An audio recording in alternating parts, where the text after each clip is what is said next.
As people who follow my channel will know, I don't normally turn down a challenge. And M. Mutadon says, "Now I understand why I joined the Orthodox Church, because the Catholic Church was too rigid for him. I'm not surprised that he's in favour of assistance dying, just like the rest of Orthodox Church that allows the use of contraception bills." First of all, the Orthodox Church doesn't encourage uh, contraception, I think, nor does it encourage um, euthanasia.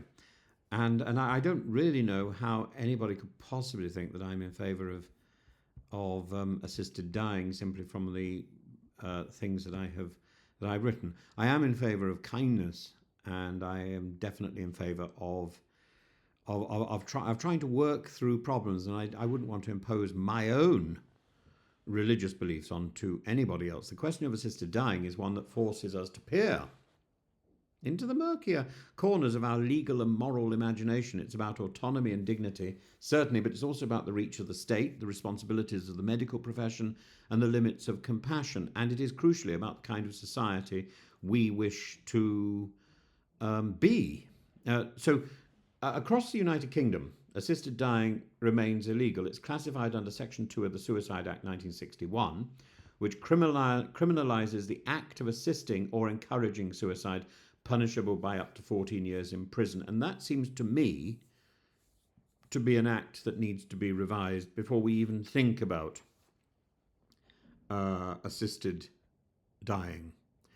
And because since 2002, over 500 British citizens have travelled to Switzerland to end their lives at the Dignitas clinic near Zurich, and of those cases, remarkably few have resulted in the prosecution of their loved ones who might accompany them, not because the law has changed, but because the Crown Prosecution Service has rightly judged that pursuing grieving relatives serves neither the public interest nor the cause of justice. But it doesn't stop the anxiety, and it doesn't stop at least initial police investigations, which must be very distressing at a time when somebody has actually helped their relative or their friend to go through their final wishes.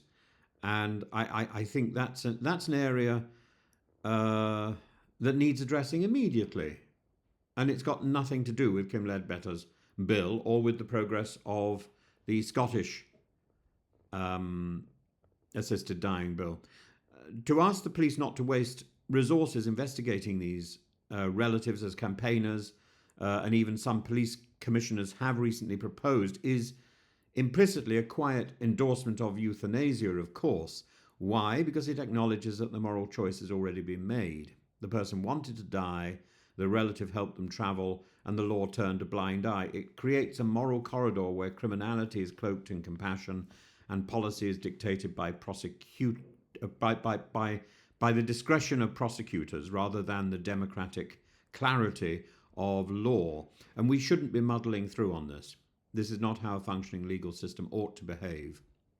And we can consider the history. The modern right to die movement began in earnest with Derek Humphrey, a British-born American journalist, whose book in 1991, which I found quite fascinating, I bought at least one copy, and I don't know where it is now, but a Final Exit. It provided a step-by-step guidance on how to end one's own life, and it became a New York Times bestseller, a macabre but significant marker of changing public attitudes.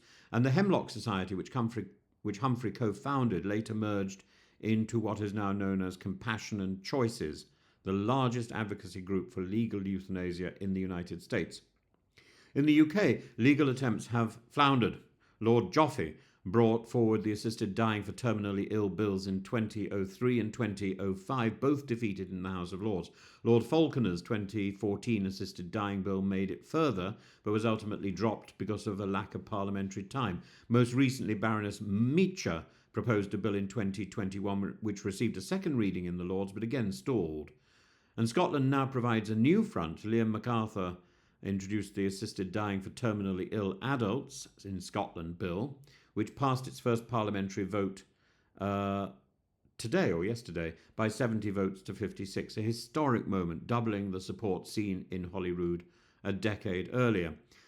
And this bill proposes that adults with less than 6 months to live who are considered mentally competent and have been resident in Scotland for at least a year may request life-ending medication. 2 doctors and a time delay are built into the safeguards, yet even its proponents admit that further scrutiny is essential. Now, let me offer a personal view, anchored not in law but in morality. I am not in favour of assisted dying. I resist it on ethical grounds, not because I wish to impose suffering on others, but because I remain wary of the potential coercion, the subtle family, institutional coercion that might pressure the vulnerable into believing that they're burdensome. I fear the slow normalization of death as a solution to disability or to despair. But the job of the law is not to enforce my moral code. It's to provide a framework for all people who live in our country to navigate competing moral worlds. And to that end, a legal route to assisted dying does already exist, but it requires an air ticket and a passport, and that's neither honest nor equitable to give people a choice and to say, well, only if you've got a lot of money. The Swiss model functions because it is embedded in law, and Dignitas operates within a legal framework in Switzerland that has existed since 1942, requiring the individual to demonstrate mental competence and a consistent wish to die. Meanwhile, the UK merely tacitly relies on the charity and the legal leniency of another state. Is it ethically sound to outsource our moral decisions, to rely on the infrastructure of another nation because we cannot bring ourselves to legislate, to provide a service which people want, even if I may think that it's not something that is appropriate? This outsourcing raises troubling questions of sovereignty, equity, and honesty. Well, what of those too ill or too poor to travel? What of those who die in pain here while others die in peace abroad? Public opinion is moving. In a 2023 YouGov poll, 73% of Britons supported assisted dying for the terminally ill, and the medical establishment remains divided. The British Medical Association openly dropped its opposition in 2021 and has now apparently revived it, so moving briefly to a neutral stance after years of debate. So what are we to do? I would argue that the law should do 2 things. First, it must acknowledge the status quo, that assisted dying is already taking place, albeit clandestinely or offshore. Second, we need to legislate to provide clear, humane and strictly regulated pathways for those rare but real cases where individuals facing imminent death wish to retain agency over the manner of their passing. And I'm not sure that Kim Ledbetter's bill was precisely the one that should be doing it. And I think it should be the government that takes the initiative here and recognises the need to sort out these problems. And the biggest problem is the lingering threat of prosecution for relatives. To legislate is not to advocate. It's to recognise complexity and to provide boundaries that are enforceable, transparent and compassionate. To criminalise the bereaved, meanwhile, is not justice. It is cowardice dressed up as caution. So let's not pretend this is easy. Let's not imagine we will all agree, but let us also not allow silence to masquerade as law, nor discretion to replace democracy, nor the tyranny of one person's beliefs to be imposed on others. Imposing my own ethical position on others is a moral failure.